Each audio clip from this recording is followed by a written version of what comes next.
Baby, you're my coat. She got me feeling like a dope fiend. I'm addicted to a black queen, baby, you're my coat. She got me feeling like a dope fiend. I'm addicted to. Hi, welcome back to Love Life After. I'm Christelle. I'm Brittany. And we're excited to have Christina on today, Miss Christina Patterson. I'm excited to be here. Yeah, go ahead, introduce yourself. Hi, everyone. I'm so excited to be here on the podcast today. I'm Christina Patterson. I'm a wife, mom, and I'm the founder of an online ministry called Beloved Women. Yay! So, I've been trying to figure out where to have you here for a while now, and you're finally here. I know we were going to try to talk about other things with being a mom, with what's her name, Marissa, but she couldn't be here today. I'm sorry. But yeah, we're going to go ahead and we could start, but we do have segments that we do now. We could start off with that first, which our love segment pretty much talk about your love life. How's love life? Or how do you show yourself love? And anything that has revolved with love. Okay. So we can start with that. I will say my love life, I think, is going well. I'm married to my college sweetheart, Donald Patterson. And last year we celebrated our 10-year anniversary. Yeah. And I think that I look at it now and we've grown and matured so much. Like, we still have like our issues. We can still, communication is something I feel like everybody can always work on. But even when we have like challenges now, I look back and be like, man, we've grown. Like, we have matured so much. And that kind of makes me look more forward to the future, and just continuing to grow with him and see what happens. It's funny you said that, because earlier today, just marriage in general at church, they were our pastor literally talked about, marriage. I still have my notes. He talked about marriage, how no matter how long it is, it's always good to like go back and just like think about, what it is that got y'all to where y'all at now, and just stick to it, because there's nothing, that could break you apart unless you like one. You know what I mean? Right. So it's just amazing, knowing I've been married over 10 years too. Yeah, so I know y'all did. So I know how that part is, but I'm happy for y'all. Thank you. I appreciate it. How did y'all celebrate your 10th year? We went to Australia. Yeah, and that was like one of the best experiences of my life. I was so nervous to go because I was like, I don't want to leave my kids and all sorts of kind of stuff. But then I was like, man, this is a once in a lifetime opportunity. We have something that we really should be celebrating, and I think that in relationships, like, it's so easy to focus on the negative. Oh, we got in a fight last week, or oh, this happened. Remember when you did this, But when big milestones come up, like an anniversary, even if it's just 1 year, because some people don't even make it to a year. Like, I think it's important to like take time and be like, let's celebrate this. Let's, memorialize this and be like, man, look how far God's brought us, so that I can always look back. We might get in a fight tomorrow, and I'll be like, but you remember when we went to Australia though?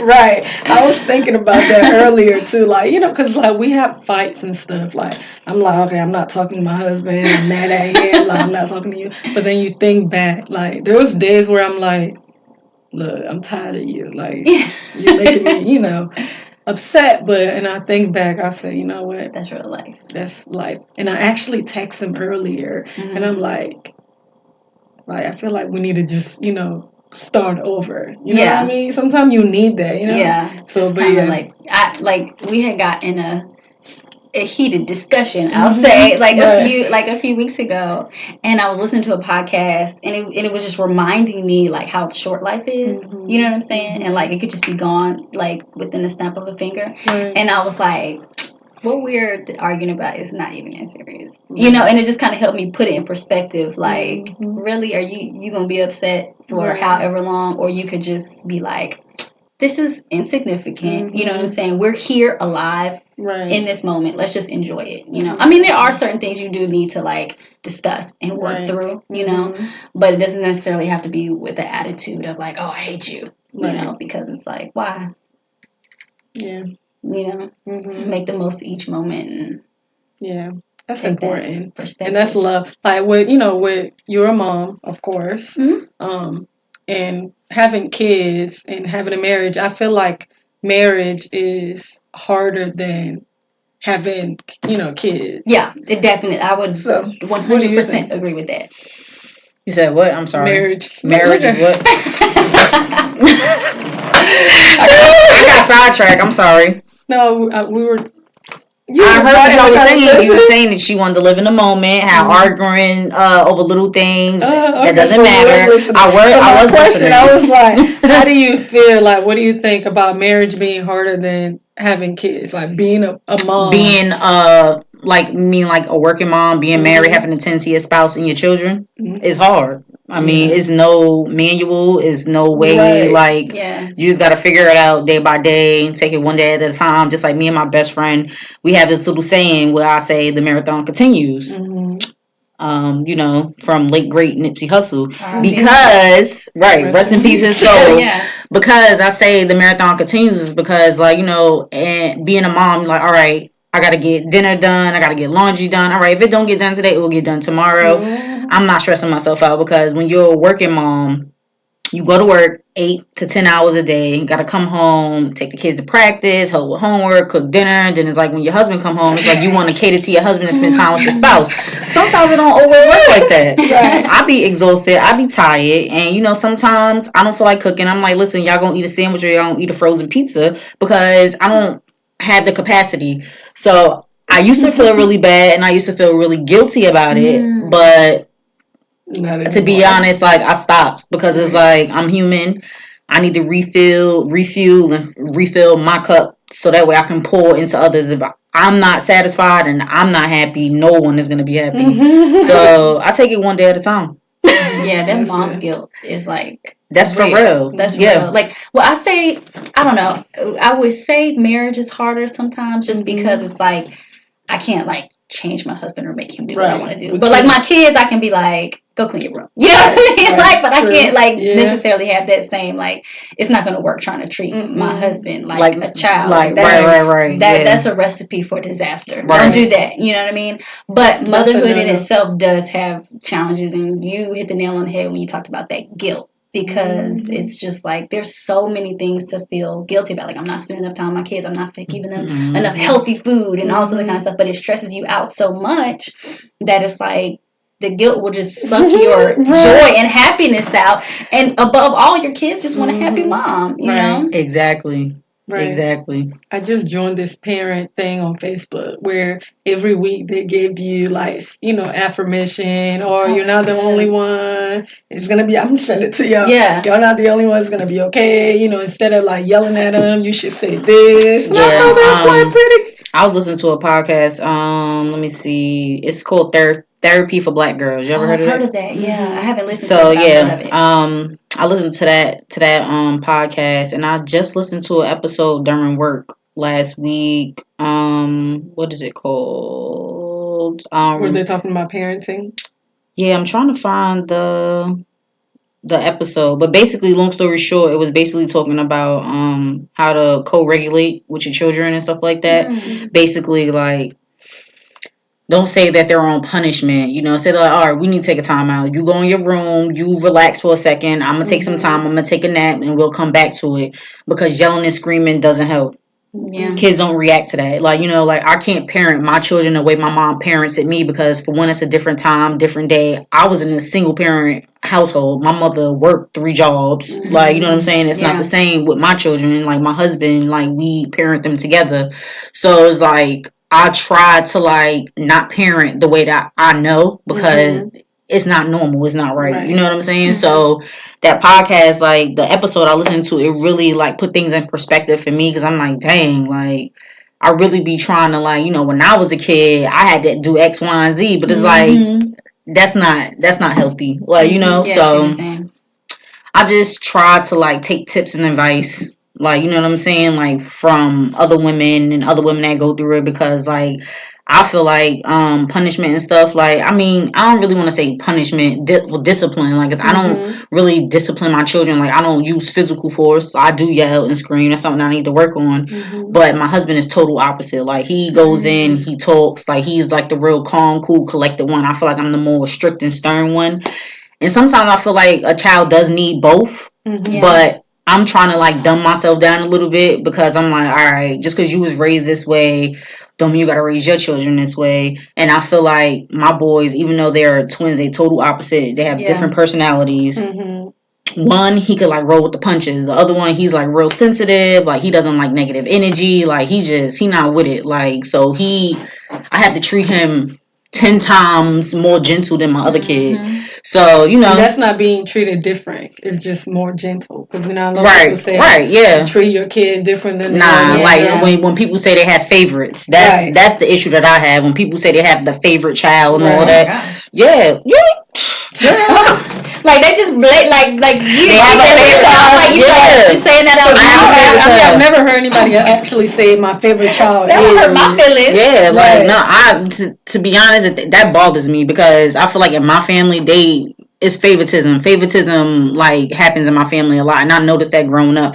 Now that I'm an adult, I'm like, dang, that was favoritism. Like, I could look back and see that what was different. I guess because I was like maybe the oldest child, the strongest child, and like, not saying that my mom favoritized any of us. I'm talking about other family members. Like, I could just tell the difference. You know what I'm saying? Yeah. But no, I do not have a favorite child. I love my children the same, the both. I just handle them differently. Because they're different people. Right. Yeah. And so you're going to respond to them differently based on their different personalities. Right. Yeah. Right. So how do you show your kids love? With that, like, the discipline part. Still, you know, show them, okay, I love you, but you need to be, you know, you set boundaries and rules and discipline. I think a big thing that we're doing right now is trying to get them in the habit of like cleaning their rooms. And one thing, and so like when they clean their rooms, they're not, you know, like how I would want it to be. You know what I'm saying? They just straighten up. So, or did you? My son, he's 4, so he just puts everything in the corner. It's like, Mommy's clean, and he's so proud. He's like, so I just feed into that. I'm like, I'm so proud of you. You know what I'm saying? Feed into that. But also, once a month, I go in there and I'm like, I'm gonna clean with you, and I'm gonna teach you how to organize, because I feel like sometimes, like, parents will just like, just clean up your room or just do this, and we just kind of expect the kids to just kind of know how to do it, especially when it comes to homemaking stuff. Like, they don't even have that class in school anymore, and I feel like they should, because when it comes to taking care of a home, cooking, cleaning, all these kind of things, like, these are learned behaviors. You don't just like come out the womb knowing how to do these things. And so these are things that we need to teach our kids, and just really taking time to get on their level and say, okay, this is your Lego box. We're going to put the Legos in the Lego box, you know, and showing them love and being patient on that way. It's easier for me to just tell them, go clean your room, and then judge them afterwards. Like, well, you didn't do this, and you didn't do this, and you didn't do this, you know. But the patient parent is like, I'm going to take my time and my own energy, and I'm going to show you, and not feel like, okay, I'm going to show you one time, now you better get it. But no, like, I'm consistently going to show you, because as you know, with kids, you have to tell them and show repetition them over and over and over and over again. We had Keen, we had one of her brother was on here, and he said the same thing, because you can't tell them to go, you know, do this without them actually knowing how to do it. Right. So, yeah, I think that's very important. And I try to, like, go back on that sometimes. I know we all get frustrated, like, oh my God, clean your room. Yeah, like, I try to step back. Okay, maybe I do need to go ahead and work with them. That's the other day I was trying to tell Victoria, hey, go clean your room. And she started crying because she said she don't want to do it. Yeah, right. My daughter did the same thing. And I'm just like, but there has to be, like, I have to show grace, but I still have to get you to learn how to do. Like, I'm not going to do it for you. So that's why I said once a month I go in there and help you. And sometimes I'm tempted, like, I could just go in there and just clean it. And I'm like, no, you're not going to do that, Christina, because then they're not going to learn, you know. And so that's why I put boundaries on it. I'm not going to go in there every week and clean it for you, but once a month, the first of the month, I go in there and I'm going to help you. I'm not going to do it for you, but yeah, my daughter does the same thing, and I be feeling bad, and then I'm like, well, maybe I should just do it. No, you're gonna learn how to clean this room. How to do it, right? Yeah, I kind of implemented that early with the boys. That's good. As soon as they started walking, I started clean your room. To the trash. You know, potty training and putting toys in the bin, like that Barney song, clean up, clean up. Everybody do your part. Yeah. He's so excited. So I implemented that early, and now, I mean, they're older, they're bigger, they have a whole bunch of stuff. So I am constantly yelling, hey, clean up your room. This room does not look clean. So I'm like, put your shoes on your shoe rack. Make sure underneath your bed is clean. Make sure your closet is clean. So I do have to reiterate and reiterate and reiterate all the time. Yeah, because I asked my son, I was washing clothes a couple of weeks ago. And I said, hey, I was like, the clothes in the washing machine needs to go in the dryer. So take the clothes out and put them in the dryer. He did what I asked him to, but he did not start the dryer. So then my clothes wound up being... I have to tell you and my clothes were sour because they weren't dry. So I was a little upset because I'm like, dang, now I got to use more laundry detergent, more water. I'm like, next time, bro, when I ask you to put it in the dryer, you need to dry them. Press the start button. But you know, you got to be really detailed when you talk to these kids and tell them things. Like, even though he should have known that because he's done this before. But, you know, I was a little upset, but I got over it. I'm like, you know what, Britt, you just got to be a little bit more detailed in your description when you tell them to do things because they take things literally. Yeah. So. Yeah, it takes a lot of patience. It do. Yeah. And when they get older, right? I honestly like. I be praying every day. When they were younger, I mean, of course, is when they younger, like when they like anywhere from like 2 to 5, 6, 7. Like, I mean, it's like, all right, you know, you got to tend to them a little bit more. When they get older, to me, it feel like it's more work, in my opinion, because I feel like when they were smaller, I'm like, okay, it's not that bad. They babies, you know, we going, you know what I'm saying? But now, but now it's like, all right, they older now, they talking back, they got their own opinions, they got their own style, they got like, not talking back disrespectfully, but I'm just saying like, voicing how they feel. Like, you get what I'm saying? So it's like, dang, like. And they always have something to say. Like, you my know, daughter, but she yeah, always like, have answer for everything. I'm like, be quiet. I got like, just please be quiet. I know what I'm doing. Yeah, like, so. But yeah. Anyways, so tell us about what you do.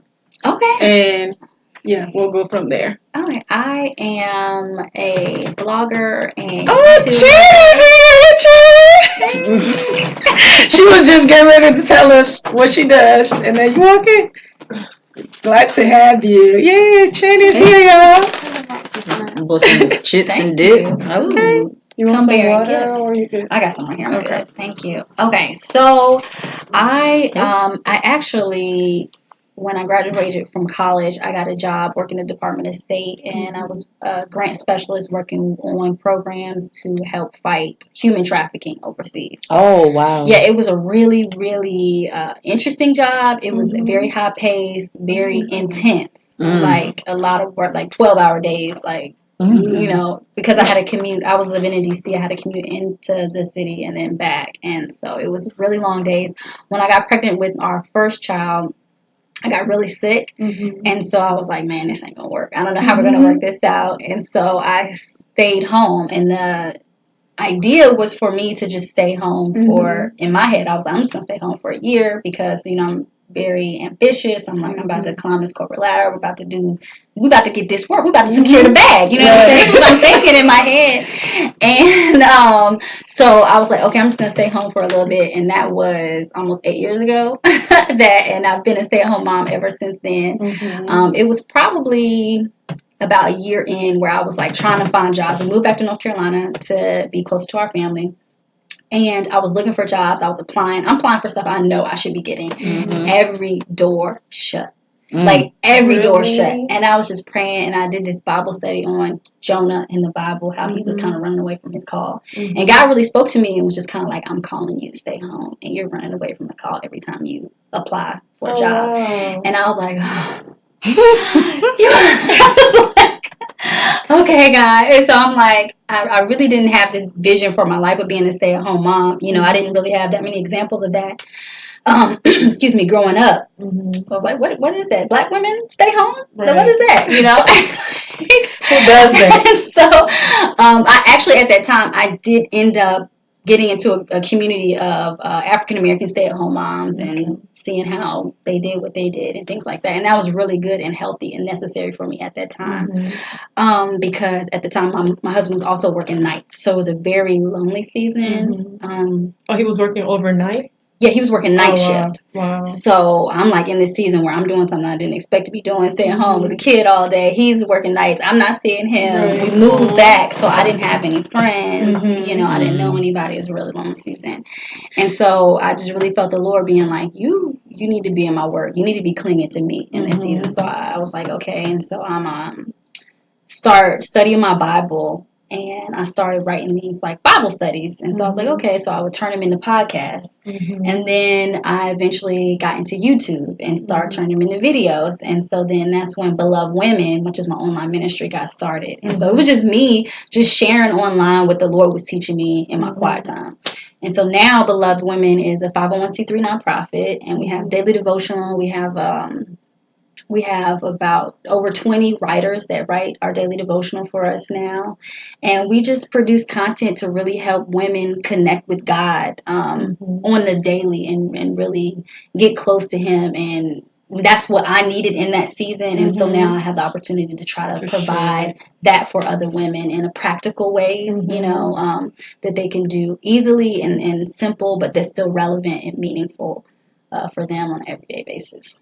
That's good. That's a handful. That's how I got into it, because it was very unconventional. It wasn't just like, oh, you know, I went to school for this and then I applied for this job and now I'm here and I just went up the corporate ladder. You know, it's been a journey, you know, because I've always had a heart for video and then for Bible study. And so I was just always kind of like, God, what is this? How are you going to connect all these things together? Because it didn't make sense. And, you know, now years later, I'm like, oh, I see what you was doing, God. That's why you had me take that video course. That's why you had me go to this school and study that, you know. And so.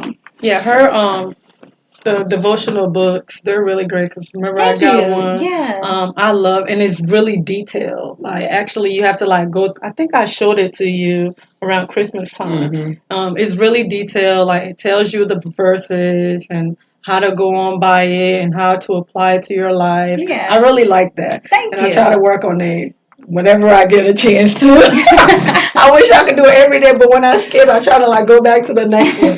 But yeah, it's actually pretty cool. And also, that's how you got started with the conference, we had the Beloved Women Conference. So most of the resources and the way that we were serving women was online, but the Lord really placed it on my heart to be like, okay, we want to do something like in person where I can like hug on people and actually see them face to face. And so in 2017, we did our first Beloved Women's Conference. And this year we're doing our second one. Here in Raleigh at the Embassy Suites, but we are sold out. I know. We sold out. That's good. Yeah, it's good. Yeah, so I'm excited about it. It's are you going to try to open up more room for people that like they're saying someone's like, oh, I want to go? Would you open up room, or do you feel like you guys are done? We're out? Like the space is. We only have so much space, so the space is full. So it's just now there's a wait list. If somebody like emails me and say I can't come, I need to like. Okay. You know. So what about doing a live streaming? Okay, so I thought about that. I have. But the way that I want to do it to make sure that people really get their money's worth is going to cost more than we have right now. You know. And I want to keep it simple. I do plan to record it and then probably put it on. YouTube or somewhere later, but live the level of tech and team that I would need to be able to execute that the way I want to, because if people are going to pay for an online ticket, I want to be able to give them experience and make sure there's not going to be no tech issues, the stream is going to be like clear, you know, and all that kind of stuff. And so I don't want to do it last time, but you never know, if God opens a door for that to happen between now and October 12th, then we'll post it online and we'll let everybody know. You can watch a live stream here. But thinking about it now, I'm thinking it may not be. It probably is a good idea, but you have different sections of the event, so you don't have to go door to door. Or because we do have breakout workshops, so not everybody's gonna be in the same room at the same time, depending on what workshop they decide to go to and things like that. So. That's a lot. I think that when you have an online event, like if you have like a physical event and an online event, I see those as two separate conferences because the audience and the way that you would market and things like that would be completely different. You know, because now we're talking about people in Africa and Europe can come too because they're going to be live streaming, and then you would want to have support. Like if something happens on their account and they can't see it, that they need to be able to call in, and you know, I would want to be able to provide that level of customer service. And I didn't want to do nothing janky.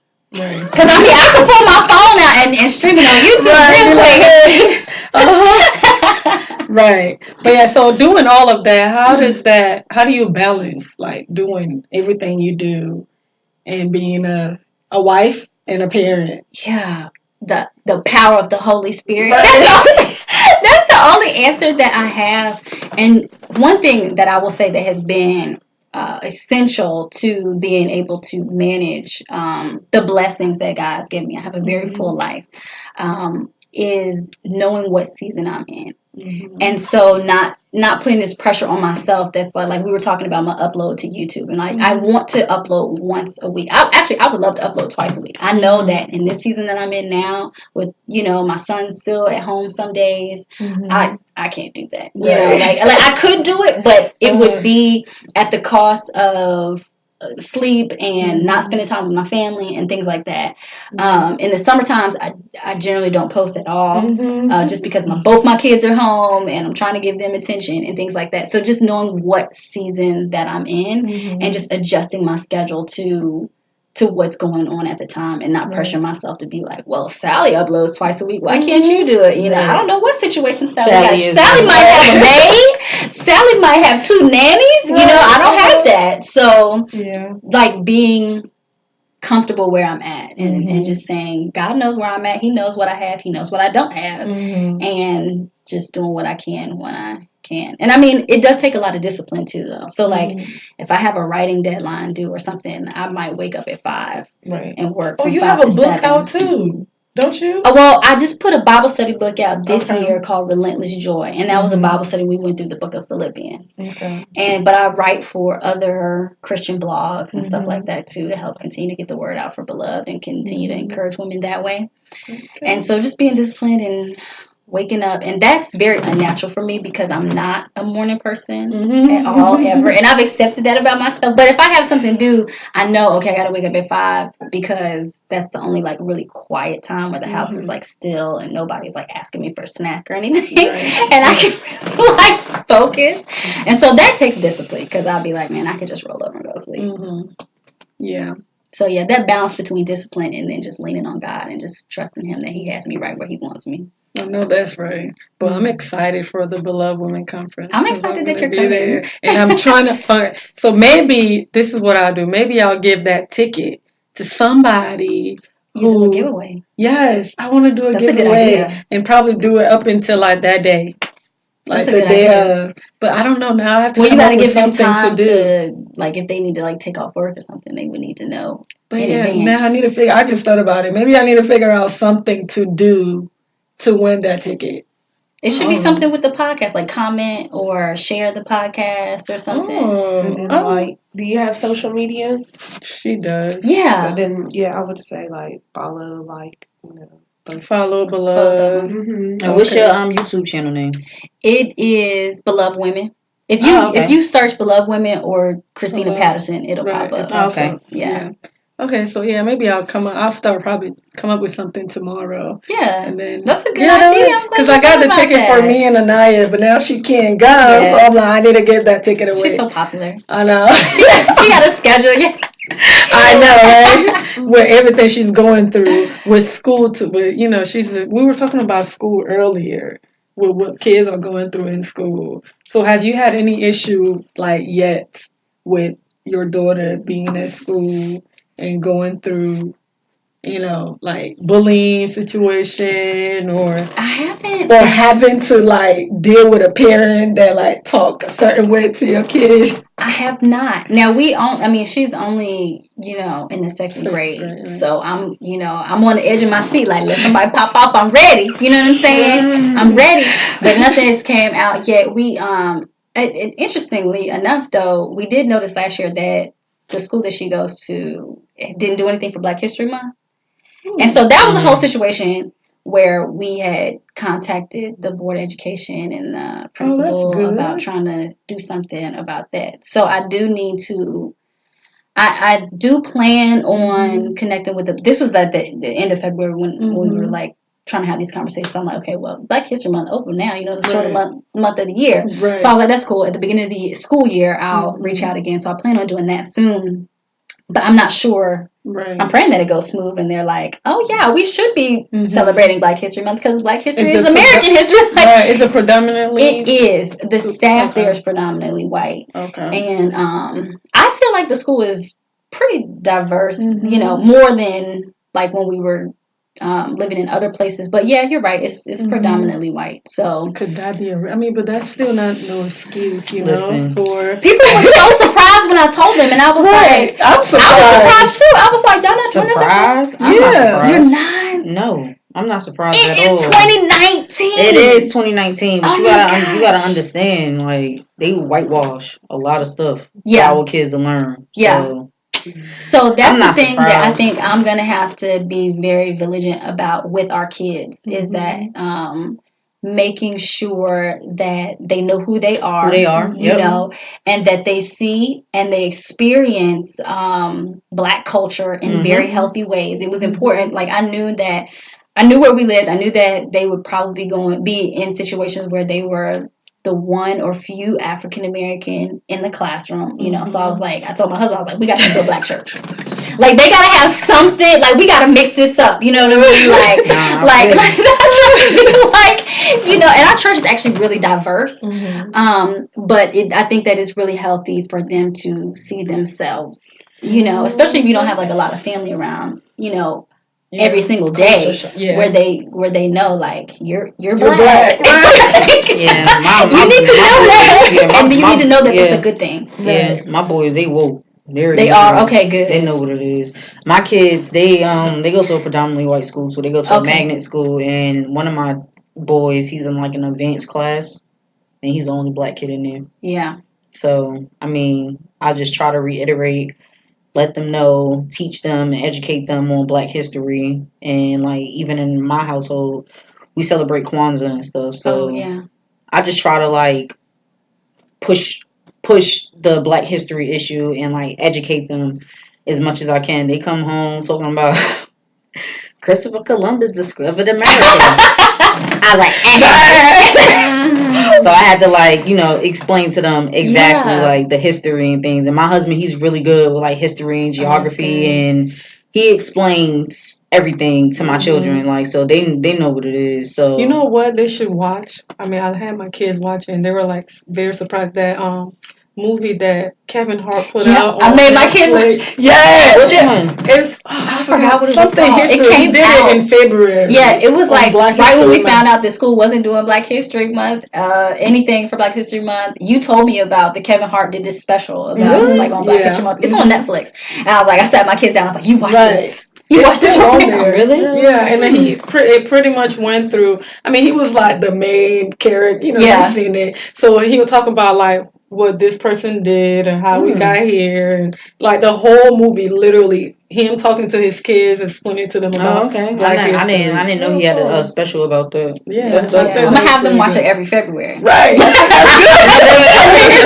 Listen, I mean, time to watch that Black History Month special. Exactly. I mean, at least they could get some kind of Black history since they're not getting it in school. You know, and I mean, and one thing my mom said is, and that I do think is true, is that it is my responsibility to teach them history. Yeah, absolutely. So I do take on that responsibility and know that. But if there's a way that, you know, I can help their school to kind of wake up to that, you know, stay woke. You know, and incorporate the richness of our history and who we are and what we contribute to American history, then I'm hoping and praying that God will give me some grace and that we'll be able to do that without any kind of like complications. Because I'm like, it's kind of like going into the unknown. I don't know if there's going to be pushback or, you know what I mean? These school systems, man, this is like the justice system. That's how I feel. It's like the justice system. They already got their standards and their business practices in place. This is what they doing. They ain't changing it. They ain't altering it for nothing and nobody. So, as black parents, I feel like it is our responsibility to make sure our children know what they supposed to know. You know what I'm saying? Because they're not going to learn it in school. Right. And you know what I'm saying? That's it's my sad. job. Let me do my job. It's sad. I mean, in a way, it is sad that we is. actually have to like, we're taking them to school for them to teach them these stuff, and we paying our they're taxes. not right. We are paying them exactly, and they're not learning what they're supposed to, be learning. Instead, they're like, hey, I mean, it's great that y'all want to teach about other stuff, but there's different cultures. So even with like the Chinese New Year or the Indian holiday, Diwali. Like, just like teach them a little bit of their culture. Yeah. Just incorporate it. I mean, I know you a teacher, so what do you think about that? Yeah, so that's what I was about to say. You might be able to give me some ideas of the situation. Like during open house or like, at the beginning of the year when you meet the teacher, that's a great time to have these conversations. Okay. Because a lot of times the teachers are just getting back and they're scrambling. But one of the questions I always ask my parents is like, what is your child interested in, and what are they not interested in? And then also, because I'm a project-based learner classroom, I'll ask them for ideas for projects as well, because we make graphics. So like, you might have, grandma's 80th birthday coming up that you might need a graphic for, so I can incorporate that into my lesson plan. So I would ask, like, what is my child going to be learning this year in history, and how can we make this related to them? Yeah. Oh, that's I good. like That's that. good. Yeah. So are you the only teacher that do that at your school? I'm not sure, to be honest. I don't think so. I don't think I'm the only teacher. I'm a high school teacher. Okay. So I don't think, because at my school, they encourage us. We have this thing called like the NLO 5 where we talk about proximity, kids' future selves. And one of them is even about incorporating race. And that's one of the standards that I kind of am afraid to even touch on, because I don't know how to. But whenever I talk to my principal, he told me, like, okay, like you said, like maybe like have a project where they can explore their ancestry, and then that's what I'm planning on doing at some point this year, is have them develop like an infographic or a flow chart of how they got here. That's dope. To their existence. That's really good. Most of your kids, are they black, white? It's diverse. Do you have, It's very diverse. I have every color. Yeah, because you and Lil Riley. Yeah, I teach at a magnet school, so my kids are white, black, Asian, Pakistani. Oh, that's good. Some of them I don't even know what they are. And I ask them, like, cause I'll ask them, I'll be like, are you Hispanic? And a lot of students, believe it or not, they are like Hispanic and black, but they don't identify with the Hispanic culture because they grew up in a black household. Wow. And so I'll sit there and play them some reggaeton or So you get this culture there. You a cool teacher. You like, all right, I'm gonna take you back. Yeah. I try to, stay relatable, do stuff that, they'll be interested in, instead of just being like, here, make this poster. I'll be like, hey, what do y'all want to do?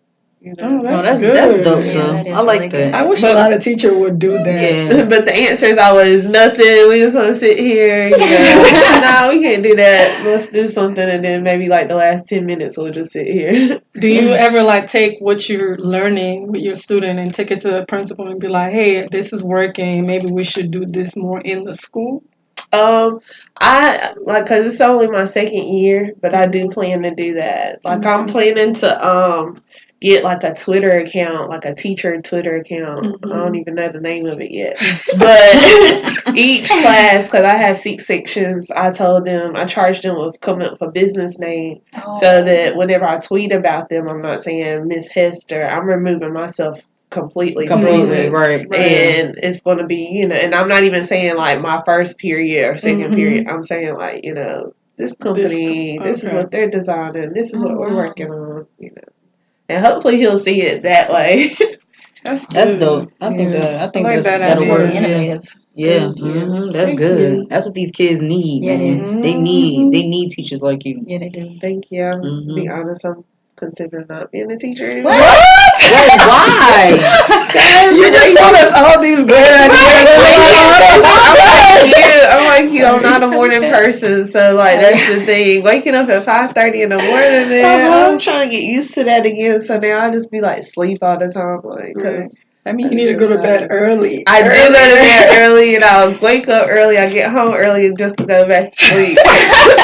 Yeah, I mean that's a lot. That's something that you definitely got to get accustomed to. Like, you feel what I'm saying? Especially with that big long summer break. Oh God. And you're a single So mom. you're just getting back into it then. Yeah, You had to, yeah. Don't quit. You just got back. They need you. Give it a Our few kids weeks. need you. Nah, Give it for a few real. weeks. Yeah. Don't make decisions Pray while for you me sleepy. at the beloved women's conference. We went. That is funny. Nah, but that is dope though. Like I like your ideas and stuff like that. Like you should just keep pushing, man. Yeah, thank you. You can do it. For real, Don't quit you yet. can do it. You can But do try to it. get through the second year and see what happens. Yeah, I'll try to keep that in mind. This is the second year, Nah, Chad. I feel But I you. feel you though. I It's feel a it. lot. It's tough. Cause not only that part, like the fun and creative stuff, then I have like the whole, a different animal where I have to like check all my boxes, dot all my I's, cross all my T's, and that's what takes the fun out of it, to be honest. Like all the paperwork and procedure. Grading. Which I mean, it's there because, I'm blessed to have a child that is, considered like normal, and don't have all these other issues, but there are kids out there that needs a lot of support, and their parents are there, advocates fighting for them. So I just gotta make sure I, Keep that stuff in mind. yeah, Mm-hmm. abide by the laws and stuff. Yeah. Shout out to all the teachers out there. Right. Like, Thank man. you. And all the moms. Yes. Right. Yes. Who make sure their kids are doing right In school. in school and being respectful to other kids. We're going to pray for the ones that don't. Right. Yes. No, We for need real. to. No, Yeah. for real. But yeah, because I know Brittany was telling us earlier about similar situation that happened to my daughter last year that her kid, one of her son, is going through now, and that's sad. Yeah. Yeah. So Yeah, please. but I'm about to nip that in the bud. So I believe that. I know that's I right. believe you.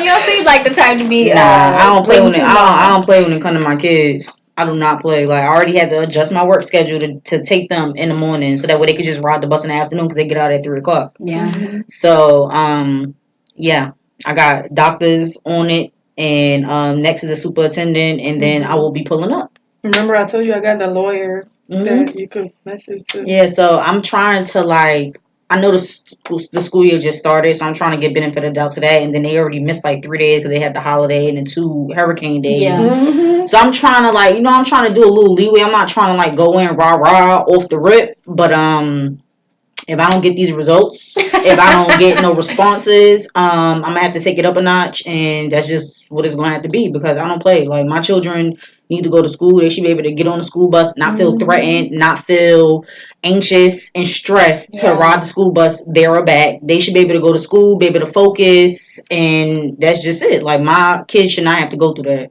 Right. And to all the parents, I don't even see this is the thing too, like I would hate to reach out to these children's parents because I feel like I low key be feeling like these parents don't even be aware because I'm telling you, I be at the bus stop. They don't know. I be at the bus stop with my kids and other kids, and parents are they'll come. Some of them will sit with them and they'll sit in their car.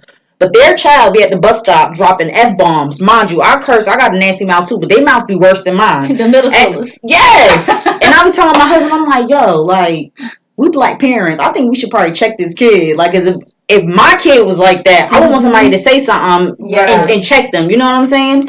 But I'm like, yo, do his mother? Times has changed. Yeah, I'm saying, do his mother know that approach? They're gonna be like, oh, right. Do these parents be knowing what they kid be going through or how they kid be using this vulgar language? Because I don't be thinking these parents even be knowing. I don't think they be aware.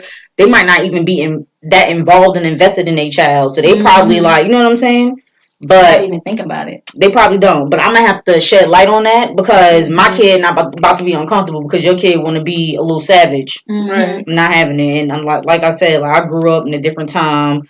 Grew up in New York. I had to walk to school by myself, get on the city bus by myself. Like, you know what I'm saying? It's different, but like times change, and my kids, if I could prevent them going through things, that's what I'm gonna do. Yeah. So we're gonna see how it go. Because I mean, we have to advocate for our kids. Yeah, because nobody's gonna do it. Nobody's gonna do it, right? Nobody's gonna do it, and like even like through middle school, I mean elementary school, whatever. Like I had to go to a whole bunch of meetings because this one teacher, my kid was in 4th grade at the time. This one teacher, I believe she was racist. Like she was racist. She had to be because it's crazy because all the brown parents was going through the same thing I was going through. Like you understand what I'm saying? Yep. I had the same situation where I'm like, listen, let me tell you something. Like kids are going home committing suicide.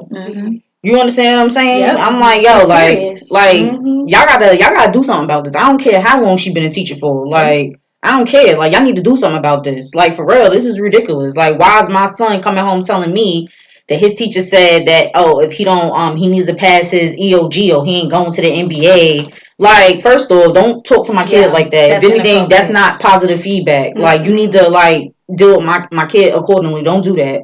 Like, I had to, like, really, like, put her in her place. Yeah. The principal and the assistant principal too. Like, what's wrong with y'all? I think one of my concerns is the difference. Like raising like a black, child is one thing, but raising like a black son and just seeing already like some of just like the ideas that teachers have about black men in general that's already like in their head. You know what I'm saying? Before your son even sits down in the chair. Right. You know?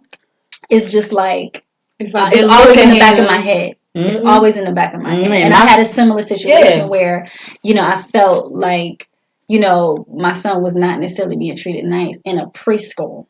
Okay. Wow. And so I was like, you know what? I'm gonna just take him out. I'm not gonna put it back in. I didn't think anything of it because I was like, you call somebody racist. That's like a big, that's a big accusation. Yeah. So I was like, I'm not necessarily gonna say that, but I'm gonna say this ain't right for us. But I was very close friends with another mom that had her son in the same school, and they were black too. So they're the only two black boys in this class, right? And they're both friends. And so I switched him the next year to another pre-K, and I'm walking him in. I see her. I said, "What you doing here?" She said, "Oh, I pulled my son out." I said, "Why?" And she had the same issue. We hadn't talked to each other, but it was the same teacher and the same issue. That's crazy. And that's when you're like, okay, why is the only two? Yeah, exactly. And that's the only thing. Two black boys in this class. Exactly. And like, I'm not trying to put that label on you. I ain't care. Because that's a big thing. It is a big thing. You're right. It is a big thing, but facts is facts. Like it should be no reason why my kid and 3 other brown parents are going through the same exact thing. You talking to our kids like you ain't got no sense. Like you're their teacher. They look up to you. You're supposed to be a leader in their eyes. If anything, if you feel like my son needs to practice more on reading or writing, then say that. You don't have to. You don't have to do all of that extraness. Right. Don't. And I feel like that sometimes people, the teacher. Well, I don't want to talk bad about teachers, but just people in general. When you are black, trying to speak up for yourself and trying to expose like these things and these things that are unfair are going on, like they'll try to make you feel like angry black, or like you just making it up out of thin air. Like that's not really happening. That's not really what's happening. You know what I'm saying? But like we talked about, you are the only advocate for your kid. Child. That's you know what I'm saying? And if you're a teacher and you already have preconceived notions about what you think about black men and what they're capable of, you know what I'm saying? And you don't want to be an educator and see his potential and pull that out, then I gotta take my son out your class. Right. Exactly. That's why it's really important. I know, like in this setting, we all go to open house, but it's important for all parents to go to open house. Oh yeah. To get teachers are human too, so you can go and see what the teacher's like, what the classroom set up like, and if you don't like it, you can change your child's schedule. Oh really? Yeah. Oh well, I think I knew that. Yeah, you got I think the first 10 days you can change their schedule and pull them out of a teacher's classroom and different things like that. Yeah, Like if you don't have a good vibe with the teacher, just be Yeah, like, because I don't feel comfortable. yeah, because they're all I like human, that. and I'll be honest. Like I'll go the open house. Jesse had a teacher. It was a male teacher, and I was like, man, that man looked creepy. You know, so no, but for real though. But I was like, He just looked creepy. yeah, and then I was like, you know, she have any like she come home and say anything crazy about Pulling this man. out. No questions asked. I'm right there. Right. No warning. Like, okay, principal, teacher. No, but for real though. But for real, because it's crazy. Because I went to Cary High, and then my husband, he went to Daniels Middle School. But basically, long story short, we had the same principal for our schools. Like my husband is like almost 3 years older than me.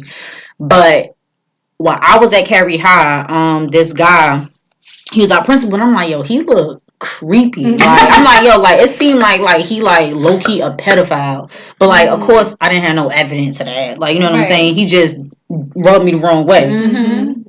All I know, a few years later, I graduate from high school. In college, he's getting charged because he got caught. He got caught on the news. I think How to Catch a Pedophile or something like that. Wow, you gotta listen to your gut. Like, you feel what I'm saying? I'm like, yo, this man teach that. I don't know how many high schools. He's my principal, my husband's principal. Like, I'm like, yo, like people are dead crazy. Like, you feel what I'm saying? So you gotta trust your instincts, like for real, like because people are legit crazy. And then it's crazy to me because it's like you know you got an issue. Like why you a principal? Why you work around all these young kids? I don't think we're gonna be able to wrap our mind around that. Yeah. Like, you feel what I'm saying? Like, yo, people crazy, man. Like, just like the teacher I had issues with in elementary school, like, she basically said, she didn't say this to my kid, but she said it to another kid, like, oh, I don't care if you tell your mom, I'm just here for the check. That's what she said to the other student. And I'm like, yo, like, if you feel like that, sis, like, why even be here? Why even be here around these kids, man? Like, why you miserable? Like, why you rubbing that off on these kids and discouraging them? That's not cool. You know what I'm saying? I don't know what be wrong with people, man, but like you said, something, if I don't see something right, go to the open house. Make sure y'all go to the open house. Meet those teachers. I want to add something positive, though, because we had this situation with my son's previous teacher. But then when we switched classes, like we switched schools, I picked him up the first day, and he was like, Mommy, I really like this school. Like, I felt like even he was like, much younger, and the fact that he was able to kind of pick up on the vibe, like this school makes me feel good. That's good. Like I was like, man, and he loved his first teacher there. Like, she was so nice. We had parent teacher meetings. She showed me where he was at. I was able to say, hey, I'm noticing at home he needs to work on this, and then she would like spend extra time working on that one thing with him. So it was like a complete 180. And so I did want to say that there are some excellent teachers out there. You pulled him out from yes. So I appreciated her so much because I was like, this is what it's supposed to be like. I'm supposed to be able to talk to you. You talk to me. We're communicating. We're working together. And, she sees his potential and she's like, yeah, he can do it. And she's going to give extra time in this one area to help him. Yeah, that's dope. And it wasn't just a race thing at that point. No, it wasn't. Right. And so, and even like his Sunday school teacher after a while was like, his vocabulary is just like really growing. Like she was able to see like there's a shift here in him, just in his development in general. Because he was getting the nerve, the attention that he needed. He needed, exactly. Mm-hmm. Right. And then the old teacher probably see him, black kid, I'm not going to, right, he just can't get it because black kids can't get it. And I was just like... That's sad. And then my boys, they play AAU travel basketball, but for her, you're not going to go to the NBA. But how you know my kid even want to go to the NBA? That's what I was saying. Like, you get what I'm saying? Like, how you know he my kid want my kid want to be an architect. He want to be an engineer. Like, you don't know what my kid want to do. Exactly. Like, you feel what I'm saying? Like, I feel bad for us raising black, raising black kids. It is so, it has so many dynamics involved in it that, I mean, I know every parent has their issues regardless of the race or whatever, but just being black in America, it just adds so many dynamics to being a parent. I feel that is so challenging. It's hard. I feel like I'm not trying to it do. But like I feel like the Caucasian parents don't have the same issues we got. They have a lot of things that they don't have to think about. Right. You know what I'm saying? Well, like, I mean, yeah, they have to think about like bullying. You know what I'm saying? Right. But like thinking like, this my teacher kid, is gonna like treat my child different because they're black or because they're a minority. Like that wouldn't even cross their mind. Or the fact that own beauty, power. you know, and who we are in that. But I do think that I don't know, and I'm not necessarily like highly educated on talking about like race and things like that. Yep. Yeah, that's true. It's so sad, but it's true. I told my daughter because she loved doing like the natural hairstyle. Oh, she does. She don't like straightening her hair. Praise God. She told me I just don't like my hair straight, and she says it's too much work. Mm. So all she want to do is twist her hair really up is. and go right. And she don't care about what she looks. She was like, "Why does it matter?" Because I'm like, "Okay, make sure your hair looks nice." Mhm. I mean, just like look decent when you go. I don't care. Like, who cares? Like, who's watching? I'm like, just make sure it looks nice. She's like, "Well, I like my hair natural. I just want it to be." I said, "Okay, I'm gonna just let her be because that's who she is. Yeah. You know, I'm not gonna try to change her." So yeah, I love that. I love what you say about just getting our power. Mm-hmm. By just being ourselves. Just be yourself. Yeah. Yeah, that's all we can do. Yeah. And believe in you. Believe in you, yes. Believe in yourself. So yeah, That Chris, sounds like a tagline. I know, right? Believe in you. Trademark that. I know, right? I said that because we had Justin on here. He has a clothing brand called Believe in You. Oh, okay. Yeah. Okay. Yeah. And is Justin your brother? No, he was one of He's her one of my husband's husband's friends. Oh, got you. Okay. Yeah, he was on like the first season. Mm-hmm. Yeah, so that's Believe in You. But yeah, affirmation. Mm-hmm. Did you have anything that you wanted to leave us off with, like anything positive? One thing I would just say is I don't know why this popped in my head, but I think a few weeks ago Tyler Perry had did a speech and he was just talking about owning the studio in Atlanta that he has now and the opportunities he's been able to create for Black people and the importance of owning your own stuff. Right. And me, I'm also an entrepreneur, so I sell my books and things like that. And I just started what's called the Beloved Boutique last year, and I feel like it's been very empowering. And I think that entrepreneurship for Black communities is going to be something that's going to further empower our community and us. And I really hope to see more entrepreneurship. And Christina holding it down because she's giving me business advice and she inspires me and things like that. But to support Black businesses and own your stuff, manage your money, support, uplift. Yeah, definitely. Oh, I got something to say about Black businesses. I'm an advocate for Black businesses and stuff like that, but I want to lead this off because I know like some people with Black businesses and stuff like that, like they gotta have better customer service. I knew you was gonna say that. No, I have been burned myself. I'll be like, I'm gonna support this business because they're Black, and then they treat me like trash. Like, no, look, I was trying to do you right. You know what I'm saying? No, but for real, so that's a real thing. Yeah. Like y'all gotta treat y'all gotta treat people right, man. Like if y'all want people to support y'all genuinely and you want to have reoccurring customers, like treat your people right. Change your attitude, change your mindset. Like don't be having this, I'm gonna get my money anyway. Like nah. Right. And just try, even if you don't want to, try, because eventually it'll be a habit. The more you do it, the more it sticks. But like I'm all for advocate for Black businesses, but I really wish some Black businesses like they would treat their people right. Like, you know what I'm saying? But that's all I had to say about that. What you wanted to leave off with? No, I was going to ask her if she has any questions for us before we... I just want to say that I appreciate what you guys are doing. Like,